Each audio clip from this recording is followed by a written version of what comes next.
groundbreaking. You know, 5 waves in simultaneous fashion, they all break at the same time. You've got an expert riding a wave at the same time as an absolute beginner, at the same time as an intermediate, and literally a break for everyone, as our motto says. I think many of the people approach us because they see these wonderful waves and they think this is a great amenity and a central attraction. And as they explore it with us, they understand there's actually many more layers of benefits. But then when they realise that, there's also, I guess, the fact that with that you're creating 800 metres of absolute beachfront with perfect surf. So that actually is a developer's dream. They can capture incredible value and release that with retail, commercial, residential precincts around it. So it's like taking a mini Gold Coast and planting it anywhere in the world that you want. So the throughput per hour is absolutely critical. By producing the most number of waves and having the highest throughput, over 2,000 waves an hour, if you've got 200 or 300 people in the water for each session, you can have more people around the outside. So it could be the mum, the kids are in there surfing, she's hanging around. It increases the revenue, not just of the surf park, the number of waves that you're selling, it increases the revenue on food and beverage, you know, accommodation, everything is increased. And the other compelling force here is the fact that surfing has been placed in the Olympics for the first time. For that to become a sustainable ongoing exercise, you're going to need wave pools, but you'll need wave pools that produce overhead barrels with variety, with challenge, with excitement. We've got all that.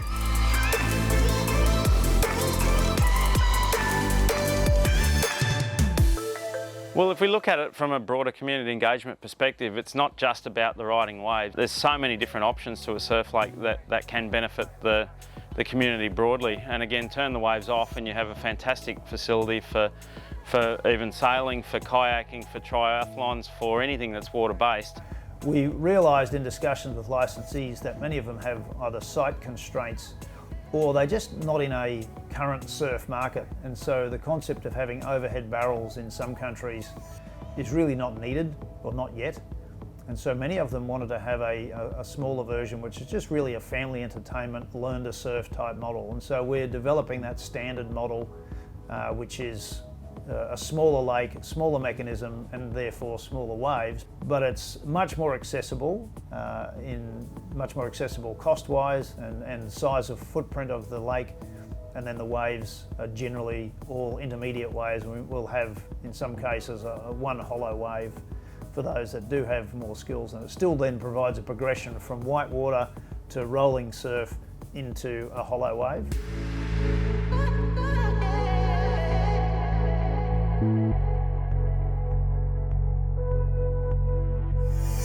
Scaling up to a triple overhead wave with our technology is entirely viable. We did feasibility on much bigger systems before we settled on this one. So absolutely we can make it a lot bigger. We offer everything from the smallest to the largest, and we've got the pros stoked, and guys like me who are average surfers just looking at it going, one day maybe I'll be able to surf that. The vision for wave pools is enormous. What we're seeing now in the market is people are just starting to catch on of what they can do with these facilities. We believe that every country in the world will have multiple wave pools. Particularly in our case, we're offering something which gives you the variety and the productivity to make it profitable. And I don't want to harp on the money, but obviously it's important. They're not cheap to build. You have to have something which gives a return for the owners and the shareholders involved. And so that's almost the baseline for us, is that can you actually make some money from these things, and therefore it gives it sustainability.